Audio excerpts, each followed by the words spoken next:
여러분 안녕하십니까? 트럼프 미국 대통령이 한국과 일본을 비롯한 14개 나라 수입품에 오는 8월 1일부터 25% 관세를 부과한다는 내용을 공개했습니다. 14개국의 서한을 보내기에 앞서 문서 원본을 SNS에 먼저 올린 건데 일본에 보낼 서한이 가장 먼저 공개됐고 두 번째가 한국이었습니다. 첫 소식 워싱턴 김정호 특파원이 보도합니다. 트럼프 대통령이 예고했던 관세 서한을 공개한 건 우리 시간으로 오늘 새벽 1시 20분쯤 자신의 소셜미디어를 통해서였습니다. 처음 점 찍은 나라는 동맹국 한국과 일본이었습니다. 한국에 보내는 편지의 수신자는 이재명 대통령. 극존칭으로 시작한 서한은 외교적 수사와 압박이 두루 담긴 공손한 협박 편지처럼 보였습니다. 편지를 보내게 돼 큰 영광이라고 운을 뗀 트럼프 대통령은 양국 관계는 유감스럽게도 상호주의와 거리가 멀었다고 못 박았습니다. 그러면서 8월 1일부터 미국에 들어오는 모든 한국산 제품에 25%의 상호 관세를 부과할 것이라고 했습니다. 지난 4월 처음 매겼던 25% 그대로입니다. 늦추니 많이를 놓고 몇 주째 왔다 갔다 하다 유예 마감 하루를 앞두고 3주 연장을 공식화했습니다. 이마저도 여지를 남겼습니다. I would say firm, but not 100% firm. If they call up and they say, would like to do something a different way, we're going to be open to that.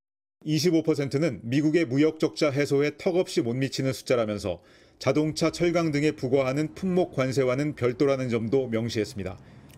그러면서 한국이 대미 관세를 올리면 그에 상응해 관세를 추가로 받게 될 거라고 으름장을 놨습니다. 협상 의지도 내비쳤습니다. 한국 기업이 미국에서 공장을 짓고 제품을 만든다면 관세를 일절 부과하지 않겠다고 했습니다. 미국에서 제품을 생산하기 위한 인허가 절차는 몇 주 안에 가능하다고도 했습니다. 미국 내 투자를 늘리기 위한 유인책입니다. Can you tell me why he decided to start with South Korea and Japan? Are they annoying him? It's the president's prerogative, and those are the countries he chose. 내용보다 형식이 더 놀라웠습니다. 국가원수의 서명이 담긴 외교문서 원문을 상대국에 보내기도 전에 그것도 소셜미디어로 공개하는 건 기상천외하다는 반응이 당장 외교가에서 나왔습니다. 트럼프발 관세 전쟁은 기행의 연속이라는 말이 나올 정도입니다. 워싱턴에서 MBC 뉴스 김정호입니다. 그나마 다행이라고 해야 할까요? 트럼프 대통령의 관세 부과를 8월 1일로 미루면서 우리에겐 20일 남짓 협상할 시간이 생겼습니다. 무엇을 양보하고 얼마나 얻을지가 관건인데요. 오혜정 기자가 짚어봤습니다. 347억 달러. 작년 한 해 우리나라가 미국에 수출한 자동차 판매 금액입니다. 대미 수출 1위 자동차에 이어 2위 반도체, 그리고 주력 수출 품목 철강까지 세 품목을 합치면 대미 수출 전체의 40%에 달합니다. 미국은 지난 봄부터 자동차의 25%, 철강의 50% 품목별 관세를 매기고 있는데 당장 올 하반기 미국뿐 아니라 전 세계 자동차 철강 수출이 7% 줄어들 것으로 예상됩니다. 미국 트럼프 대통령은 8월부터 대부분 품목의 상호관세 25%를 매긴다고 으름장을 놓으며 자동차, 철강 등 특정 품목에 대한 관세는 물러설 수 없다는 태도를 보이고 있습니다. 우리 입장에선 상호관세도 낮춰야지만 비중이 높은 이들 품목을 포기할 수 없습니다. 박미중인 여한구 산업부 통상교섭본부장은 미국 하워드 러트닉 상무장관을 만나 품목별 관세를 철폐하거나 경쟁국보다 유리하게 완화해달라고 요구했습니다. 합리적인 수준의 예외라든가 아니면 대폭 인하라든가 이런 부분이 중요하기 때문에 이런 부분이 우리 한국에는 굉장히 중요하다라는 강조를 여러 번. 결국 미국이 원하는 것들을 일정 부분 내놓으며 협상에 임할 것으로 보입니다. 미국이 지속적으로 요구해온 농산품 시장 개방은 쌀보다는 농민 반발이 덜한 품목의 수입 확대를 검토해 볼 수 있습니다. 제조업 재건을 내건 트럼프 정부에게 필요한 조선과 에너지, 바이오 분야 협력, 또 방위비 부담 문제도 협상 카드로 거론됩니다. 대미 산업협력 패키지, 그리고 방위비, 그리고 환율 관련한 정책 공조 등 큰 틀에서 윈윈하면서 이익의 균형을 찾아가는 그런 어떤 협상이 돼야 된다는 생각이고요. 대통령실은 김용범 정책실장 주재로 관계부처 긴급회의를, 또 산업부는 각 업종별 관계자들과 회의를 열고 상황을 점검하며 대비책을 논의했습니다. MBC 뉴스 오혜정입니다.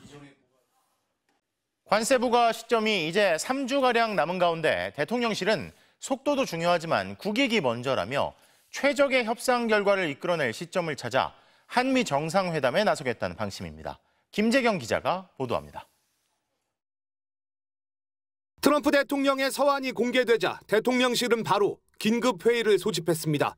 외교, 통상, 경제부처 차관들과 대통령실 주요 경제참모들이 모두 모였는데 회의를 주재한 김용범 정책실장은 조속한 협의가 중요하지만 국익을 관철하는 것이 더욱 중요한 가치라고 강조했습니다. 한미 두 정상이 빨리 만나는 게 중요하지만 타결 시한을 맞추느라 우리가 손해를 봐선 안 된다는 뜻으로 풀이됩니다. 일단 3주의 시간을 번 우리 정부의 대처에 대해 정부 관계자는 올코트 프레싱이라고 표현했습니다.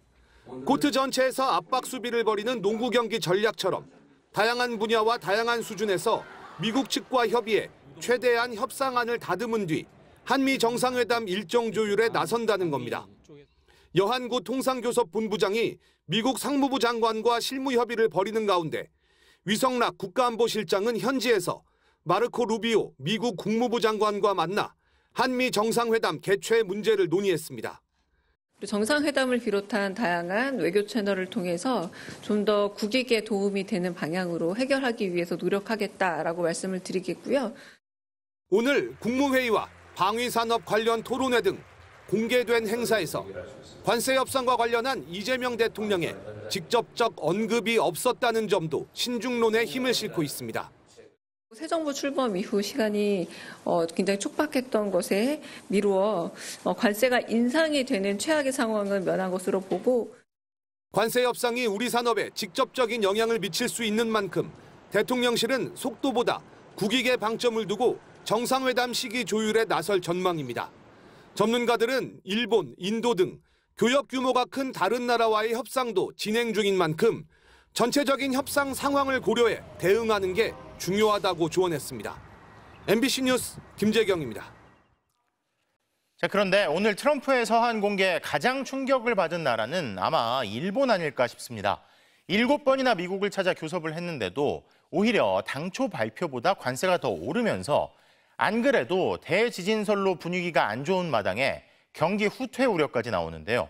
일본 정부는 긴급회의를 소집하고 이시바 총리가 직접 매우 유감이란 입장까지 밝혔습니다. 도쿄 신지영 특파원입니다. 상호 관세율 25%라는 서한을 받은 일본은 오전 일찍 긴급회의를 열고 대책을 논의했습니다. すでに課している追加関税に加え、関税率の引き上げを発表したことは誠に遺憾であります。 당초 4월에 발표한 24%보다 오히려 1%포인트 늘어난 겁니다. 서한을 받을 대상 14개국 중 세율이 오른 건 일본 외엔 말레이시아뿐입니다. 7번의 방미 교섭이 무색해졌지만 일본 정부는 오히려 안이한 타협을 피한 결과라고 자평했습니다. 30%야 35%ではなく事実上据え置きするものであり、かつ協議の期限を延長する. 하지만 상황은 녹록지 않습니다. 이미 25% 추가 관세를 물고 있는 자동차는 가격 유지를 위해 5월 대미 수출 가격을 1년 전보다 25% 낮춰 그만큼 수익이 줄었습니다. 일부 업체는 국내 생산량을 줄이는 등 관세 영향이 산업 전반에 나타나기 시작했습니다. 여기에 견고했던 관광 수입마저 흔들릴 수 있다는 우려도 나옵니다. 노무라 종합연구소는 7월 대지진설로 약 5,600억 엔, 한국 돈 약 5조 3천억 원의 수입 감소가 나타날 수 있다며 관광객 감소는 상당한 타격이자 완만한 경기 후퇴의 원인 중 하나가 될 수 있다고 분석했습니다. 추가로 수출까지 타격을 입으면 경기 후퇴로 이어질 수 있다는 불안이 커지고 있는 겁니다.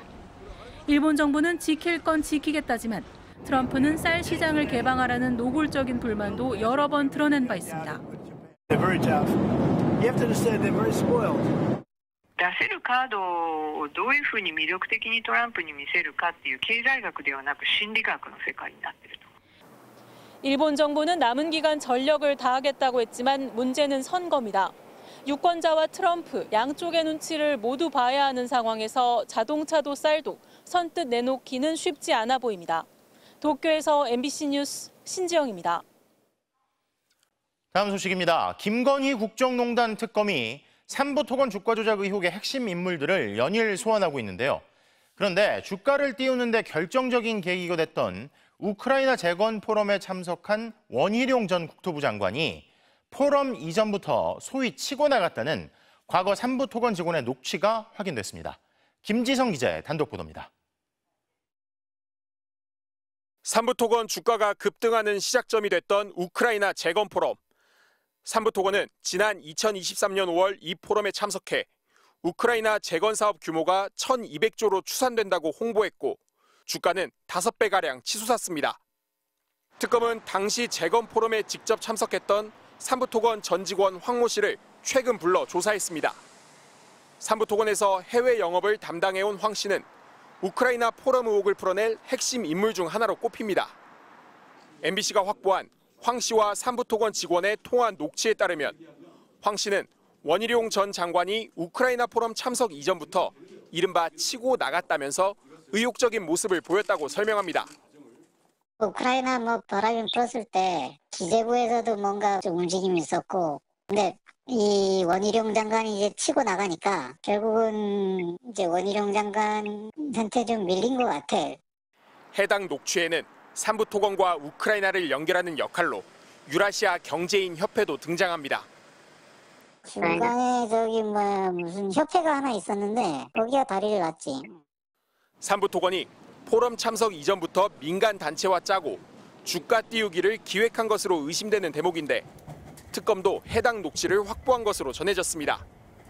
특검은 신규철 삼부토건 전 경영본부장과 포럼을 주최한 유라시아 경제인협회 양용호 회장을 오늘 동시에 소환했습니다. 내일은 정창래 전 삼부토건 대표를, 모레는 이일준 삼부토건 회장을 피의자 신분으로 소환할 방침입니다. 이들을 상대로 우크라이나 재건 포럼의 원희룡 전 장관과 함께 참석하게 된 계기 등을 추궁할 것으로 보입니다. 또 삼부토건 경영진과 실무자 조사를 마무리하는 대로 원 전 장관에 대한 소환 조사도 검토할 전망입니다. 취재진은 원 전 장관에게 삼부토건 인사들과 우크라이나 재건 포럼에 참석한 배경을 물었지만 답을 들을 수는 없었습니다. MBC 뉴스 김지성입니다.